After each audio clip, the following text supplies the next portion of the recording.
Qu'est-ce que le décodage de vie par la biosophie? Eh bien, on pourrait dire tout d'abord que le décodage de vie, c'est de pouvoir observer ce qui se passe dans notre vie, un comportement, un schéma, une attitude, et d'en comprendre la source afin de pouvoir y remédier. Et la biosophie, si on prend l'étymologie, biosophie vient du grec, le mot bio qui signifie vie, et le mot sophie ou sophia, la sagesse. Donc c'est littéralement la sagesse de la vie. C'est une sorte de philosophie, mais de philosophie pratique qui nous permet de comprendre que nous sommes engagés dans une évolution bien sûr, mais qui suit des cycles. Et la biosophie s'intéresse à ces cycles, et notamment, il y a plusieurs cycles dans la vie humaine, mais les cycles de 7 ans qui sont appelés en biosophie les septènes. Ces septènes rythment la vie humaine. Elles démarrent à partir de la naissance et elles se succèdent de 7 ans en 7 ans régulièrement. Donc de 0 à 7, de 7 à 14, de 14 à 21, etc. Et bien que chaque vie humaine soit unique, elle est structurée sur la base de ces cycles de 7 ans. Et ces cycles de 7 ans contiennent des âges clés qui nous apportent à la fois des opportunités et des défis. Le fait de connaître ces cycles nous permet d'en retirer les meilleurs avantages. Chacun sait d'expérience que l'enfant passe par des stades de maîtrise de son corps physique lorsqu'il est dans la première septaine et qu'il commence à parler vers l'âge de 2 ans et apprend à dire « je » vers 2 ans et demi dans la même période. Plus loin par rapport à ces cycles, si l'âge de la puberté et sa durée sont variables, elle démarre généralement vers l'âge de 12 ans. Or, 12 ans, en biosophie, correspond également à un âge clé. Il correspond au moment où l'enfant est poussé à s'ouvrir au monde, au-delà du cercle restreint de sa famille.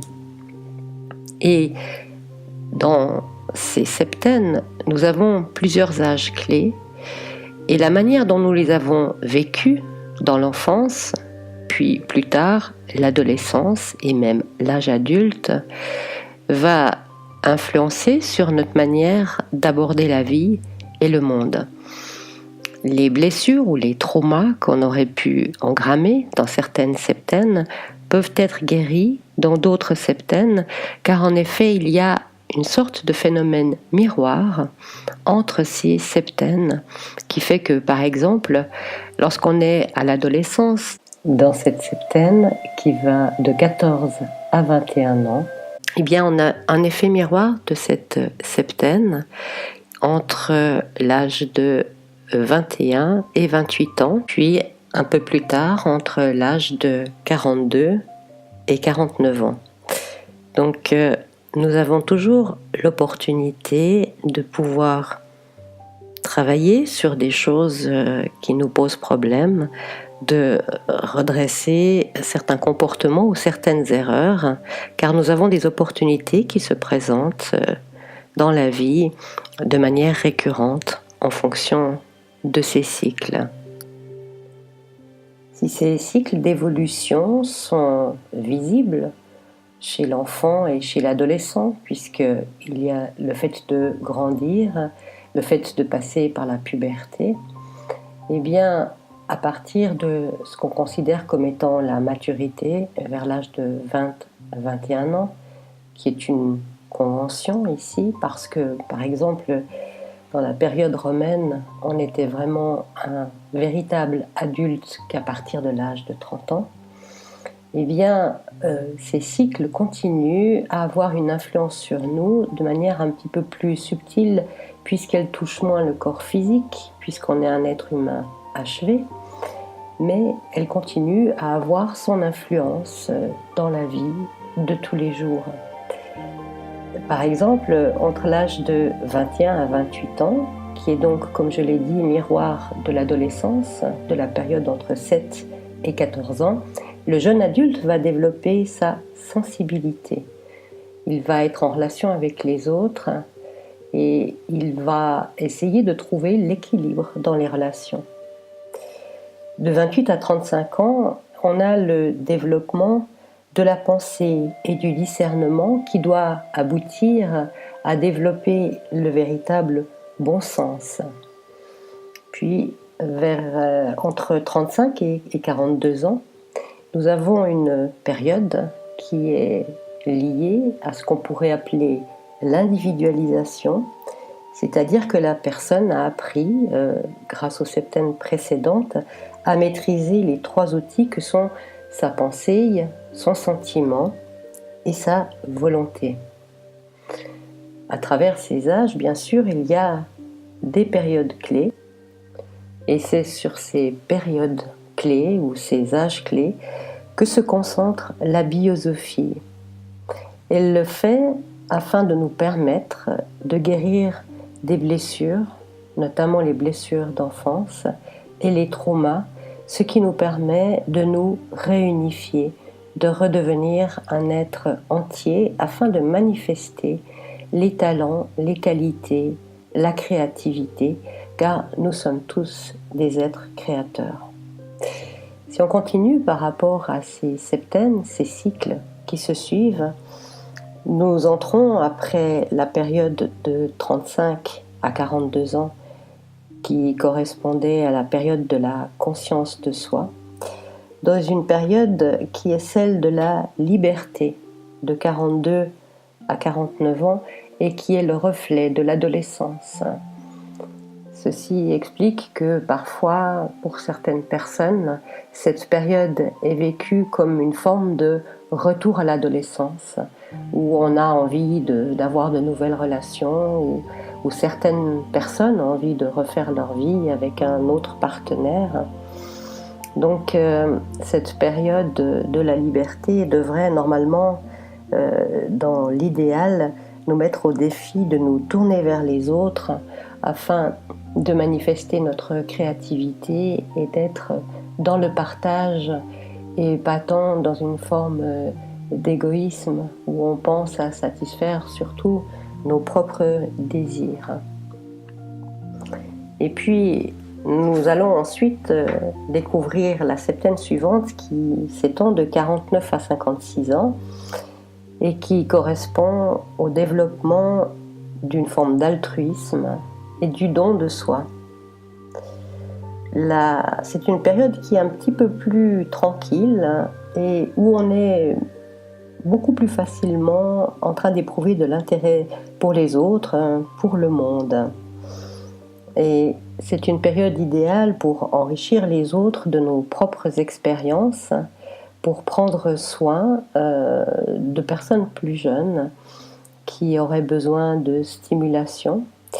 Elle correspond, cette période du don de soi de 49 à 56 ans, à la période de l'enfance entre 7 et 14 ans et également à la période entre 28 et 35 ans, ce qui explique que les personnes qui sont dans cette période ont des affinités particulières avec les enfants entre 7 et 14 ans ou les jeunes adultes entre 28 et 35 ans.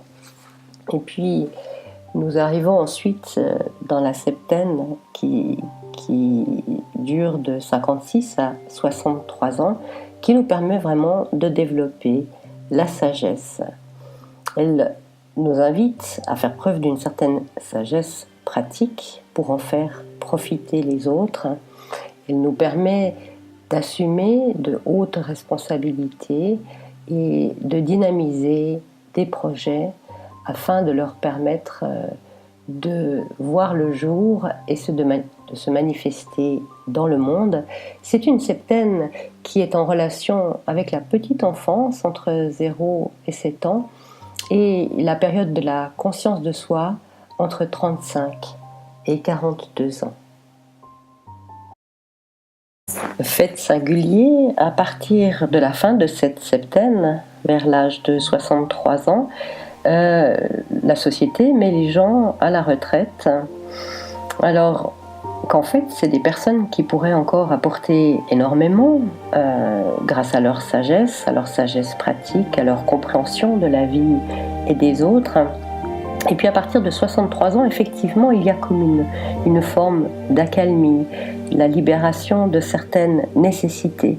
Mais l'évolution continue, elle ne s'arrête pas là, car il est possible d'évoluer toute sa vie, même jusqu'à un âge avancé.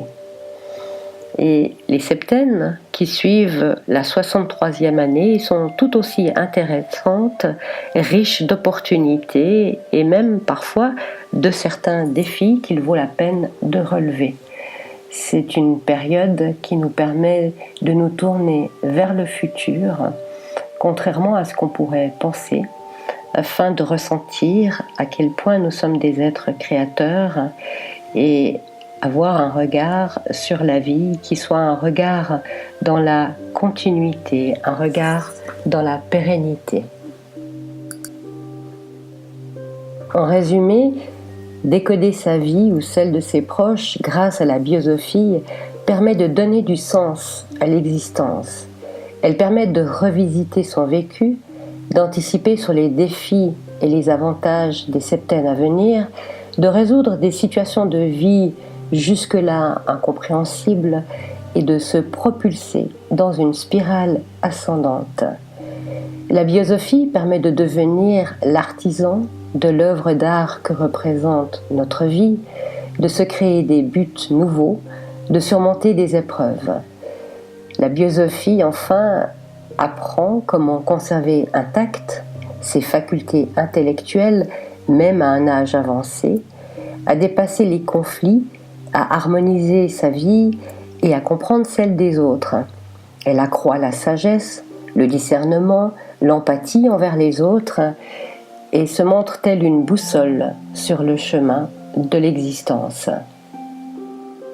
Elle permet bien sûr de comprendre pourquoi certains événements reviennent cycliquement et comment y remédier.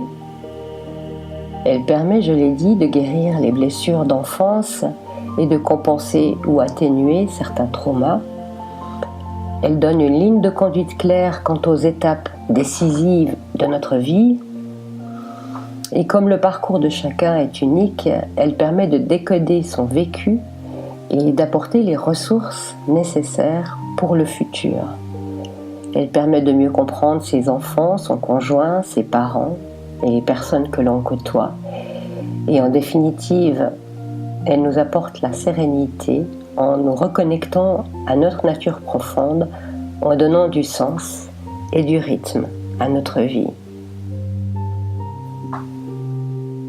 Et comme je le disais tout à l'heure, vieillesse et sénilité ne sont pas des sœurs jumelles, loin s'en faut.